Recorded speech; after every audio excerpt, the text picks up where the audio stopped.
Hello friends, घेऊन आली आहे तुमच्यासाठी एक नवीन कोरी कथा, जिला प्रतिलिपीवर खूप छान प्रतिसाद होता. मला खात्री आहे तुम्हाला सुद्धा कथा नक्की आवडेल. कथेचं नाव आहे मिसमॅच लव्ह. सुरू करत आहे मिसमॅच लव्ह या कथेचा पहिला भाग सुरू करण्याआधी प्लीज माझ्या चॅनलला सबस्क्राईब करून घ्या आणि आधीचे पार्ट ऐकले असल्याची खात्री करून घ्या. चला सुरुवात करतेय. मिसमॅच लव्ह भाग 1. हे यू, ओ हॅलो, ओ मिस्टर, थांब नाही दीड शहाण्या. ती काळी मर्सिडीज धूळ उडवत वेगाने निघून गेली. गाडी दिसेनाशी होईपर्यंत ती कमरेवर हात ठेवून तिथेच पाय आपटत होती. गेला, पळाला भित्रा कुठला.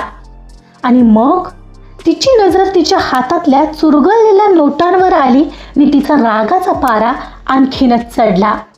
गार्गी भर उन्हात हॉटेलच्या दारात फ्रस्ट्रेट होऊन उभी होती. तिच्या हातात करकरीत 500च्या 2 नोटा होत्या, ज्या त्या व्यक्तीने एखाद्या भिकाऱ्याला द्याव्यात तशा तिच्या हातात ठेवून निघून गेला होता. तिचं डोकं सुन्न झालं होतं. क्षणभर तिला कळलंच नाही की नक्की काय घडलंय. एक अनोळखी माणूस येतो काय, तिला ओढतो काय आणि तिला चक्क बायको म्हणतो आणि काम झाल्यावर कचऱ्यासारखं बाजूला फेकून देऊन निघूनही जातो. तिची नजर हातातल्या नोटांवर अजूनही होती आणि तिच्या तळपायाची आग आता मस्तकात गेली. व्हॉट द हेल, ती जोरात ओरडली. बाजूलाच असलेल्या वॉचमनने तिच्याकडे पाहिलं, पण तिला त्याची पर्वा नव्हती. तिने रागाने त्या नोटा चुरगळल्या. याला कोण वाटले मी, भिकारी की रस्त्यावरची अशी तशी मुलगी?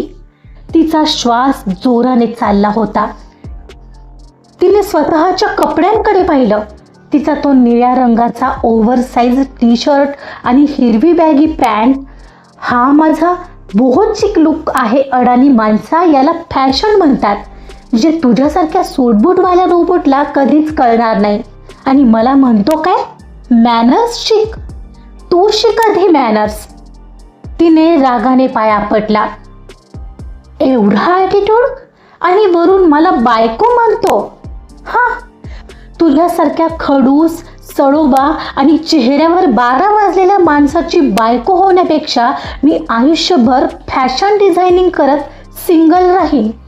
तिला आता मघाशी बोलता न आल्याचा जास्ती राग येत होता. मला ना तेव्हाच त्याला सुनवायला पाहिजे होतं.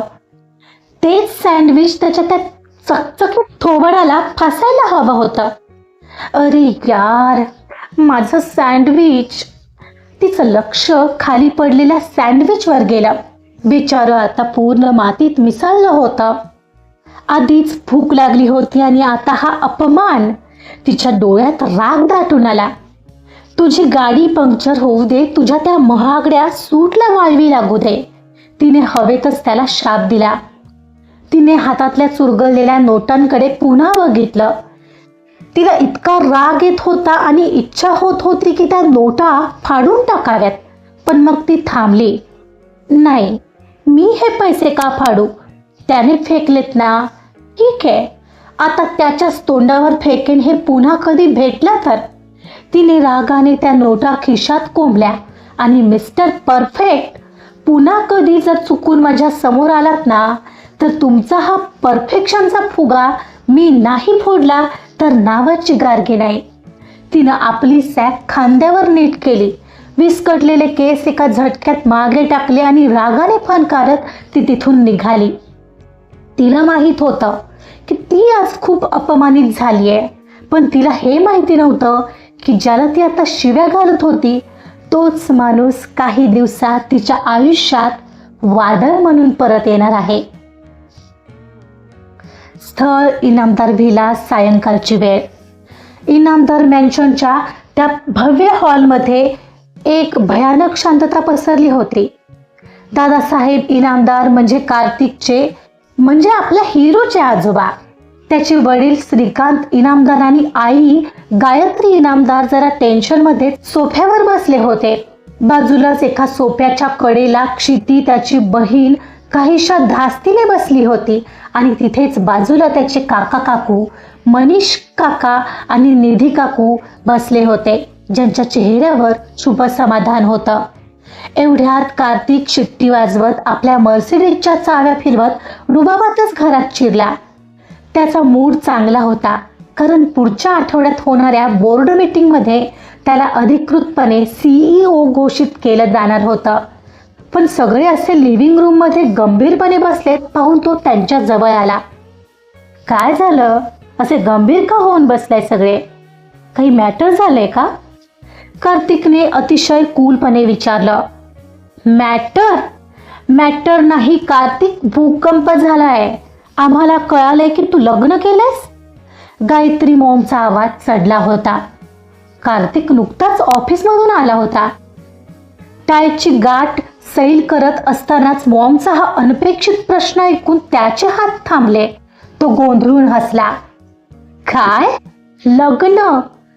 मॉम, काय जोक करतेस का तू?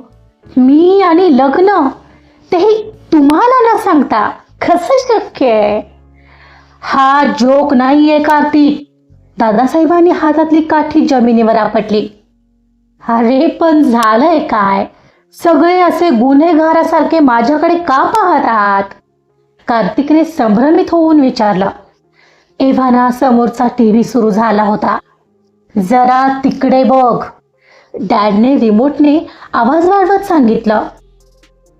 कार्तिकने चमकून टीव्हीच्या स्क्रीनकडे पाहिलं आणि त्याच्या पायाखालची जमीनच सरकली. स्क्रीनवर ब्रेकिंग न्यूज चालली होती. इनामदार ग्रुपचे होणारे CEO कार्तिक इनामदार यांचं गुपचूप लग्न. कोण आहे ही मिस्ट्री गर्ल? त्या पट्टीखाली दुपारचाच व्हिडिओ झळकत होता. कार्तिक त्या मुलीला जवळ ओढून ही माझी बायको आहे असं म्हणताना स्पष्ट दिसत होता. कार्तिकचा चेहरा पडला. तो गडबडला. ओ, ते हे, तो चाचरत म्हणाला, पण पुढं काय बोलावं त्याला ते समजलंच नाही. कम ऑन डॅड, ग्रँडपा, तुम्ही या न्यूज चॅनलवाल्यांना ओळखत नाही का? कशाला एवढा सिरियस घेताय त्यांना? ती फक्त एक ॲक्टिंग होती.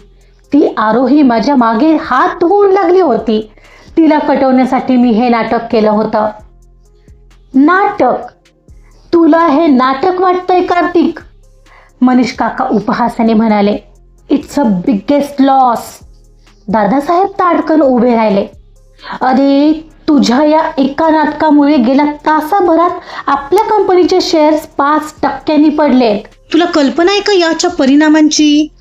हो कार्तिक, इन्व्हेस्टर्सचे फोन येत आहेत. त्यांना वाटतंय की होणारा CEO एक बेजबाबदार माणूस आहे, जो गोष्टी लपवतो. आपल्या मार्केट व्हॅल्यूला तडा गेलाय कार्तिक, डॅड चिंतेने म्हणाले. कार्तिकने सुटकेचा निश्वास सोडला. बस एवढंच ना? मग मी उद्याच प्रेस कॉन्फरन्स घेऊन सांगतो की ते खोटं होतं. सिंपल. अजिबात नाही, दादासाहेब ओरडले. जर तू हे खोटे असं सांगितलं तर लोक तुला लबाड आणि फसवणारा म्हणतील, आणि जी कंपनी एका लबाड माणसाच्या हातात आहे तिथं कोणी गुंतवणूक करणार नाही. तुझं CEO बनण्याचं स्वप्न आजच संपेल कार्तिक. कार्तिक सुन्न झाला. म्हणजे मग मी आता काय करायचं? आता एकच मार्ग आहे. तुला तो व्हिडिओ खरा करावा लागेल. दादासाहेबांचा आवाज थंड पण ठाम होता. क्षणभर त्या आवाजाने हॉलमध्ये शांतता पसरली आणि त्या शब्दांचा अर्थ कार्तिकला लागेपर्यंत अवकाश, पुढच्या क्षणाला ती शांतता भंग पावली. काय? डोकं फिरलंय की काय तुमचं? हे कसं शक्य आहे? कार्तिकला विश्वास बसत नव्हता. शांत हो कार्तिक, आता त्याला इलाज नाहीये. तू जे केलंस त्याला हाच एक ऑप्शन आहे आता. श्रीकांतरावांनी वास्तव मांडलं तसं गायत्रीच्या चेहऱ्यावरही दुःख पसरलं. होय, त्या मुलीला शोधून मीडिया समोर तिच्याशी कायदेशीर लग्न करावं लागेल तुला कार्तिक. जगाला हेच दाखवावं लागेल की तू एक सेटल्ड फॅमिली मॅन आहेस. तरच इन्व्हेस्टरचा विश्वास परत मिळू शकेल आणि तुला CEOची खुर्ची.